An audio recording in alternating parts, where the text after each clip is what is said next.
بسم اللہ الرحمن الرحیم۔ میرے بھائیوں اور دوستوں، آج میں آپ کے لیے اپنے دل کو روحانی امراض سے پاک کرنے کا وظیفہ لے کر آیا ہوں۔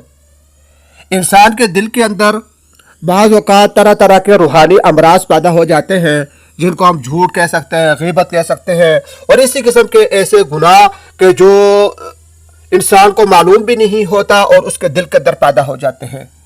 جس طریقے سے انسان کا جسم بیمار ہوتا ہے اس کو علاج کی ضرورت ہوتی ہے، اسی طریقے سے اگر دل بیمار ہو جائے تو اس کو بھی علاج کی ضرورت ہوتی ہے۔ تو اگر دل کے اندر روحانی قسم کے امراض پیدا ہو جائے تو اس کو صاف کرنے کا اور اس کے علاج کا طریقہ میں لے کر آیا ہوں۔ اللہ تبارک و تعالیٰ کے پاکیزہ ناموں میں سے ایک نام ہے قدوس۔ قدوس کا معنی ہوتا ہے برائیوں سے پاک ذات۔